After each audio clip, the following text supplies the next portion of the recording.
सभी भाइयों को नमस्कार। क्लास 10th के सभी विद्यार्थियों का गुरु एमकेडी क्लासेस के प्लेटफॉर्म पर स्वागत है।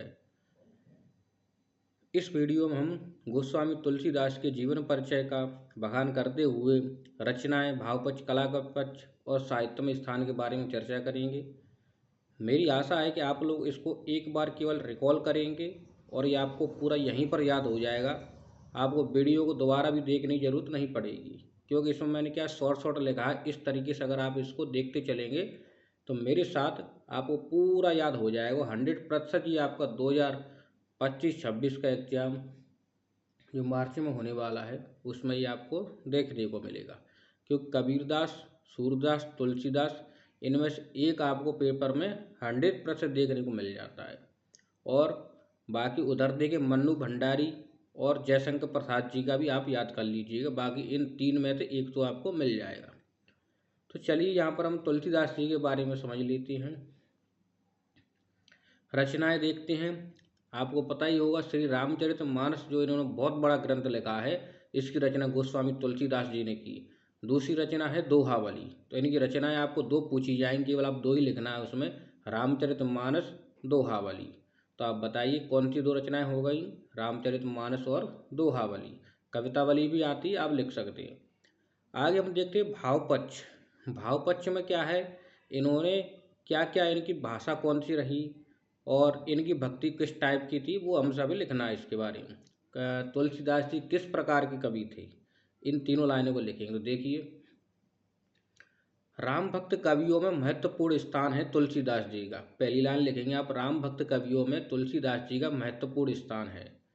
और कवि के साथ साथ ये समाज सुधारक भी रही। मतलब इन्होंने क्या है, बहुत सारी ऐसे कविताएं, पद लिखे जिनके माध्यम से समाज का सुधार हुआ। राम के माध्यम से, अपने प्रभु के माध्यम से इन्होंने समाज को सुधारने का कार्य किया। तीसरी बात आती, भाषा इनकी अवधी है, लेकिन उस अवधी भाषा में अरबी, फारसी के शब्दों की भी प्रचुरता देखने को मिलती है। तब आंख बंद करके बताइए, पहली बात, कौन से कवियों में इनका महत्वपूर्ण स्थान है। तो राम भक्त कवियों में इनका महत्वपूर्ण स्थान है। ये समाज सुधारक भी रहे और एक कवि के साथ साथ इन्होंने समाज की सेवा भी की। और इनकी मुख्य भाषा अवधी है, लेकिन उसमें कहीं कहीं अरबी और फारसी के शब्दों का प्रयोग देखने को मिलता है। तो भावपक्ष आपको पूरा याद हो गया होगा, रचनाएं भी दो इनकी याद हो गई होंगी। अब हम देखते कला पक्ष। इनकी भाषा वैसे तो अवधि है, लेकिन वो क्या है, संस्कृत निष्ठ है। मतलब संस्कृत से मिलती जुलती इनकी भाषा है गोस्वामी तुलसीदास जी की।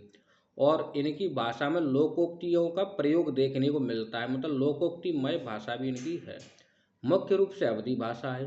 तो कला पक्ष में आपको तीन ही बातें लिखेंगी। इनकी मुख्य भाषा अवधी है, लेकिन वह भाषा इनकी संस्कृत निष्ठ है और उस भाषा में लोकोक्ति का प्रयोग देखने को मिलता है। लास्ट हेडिंग आती साहित्य में स्थान। तो तुलसीदास जी का सर्वश्रेष्ठ कवि के रूप में हिंदी साहित्य में स्थान है। ये एक राम भक्ति के रूप में सर्वोच्च स्थान पर विद्यमान है। इनकी भक्ति दास्य भाव की है। बस तीन बात इसमें लिखनी है। सर्वश्रेष्ठ कवि के रूप में तुलसीदास जी विद्यमान है। राम भक्ति के मार्ग में चलने वाले ये एक बहुत श्रेष्ठ कवि रहे हैं और इनकी भक्ति दास्य भाव की है। मैं आपको बता दूं तुलसीदास जी के बारे में, इतना तो आपको पेपर में लिखना है, लेकिन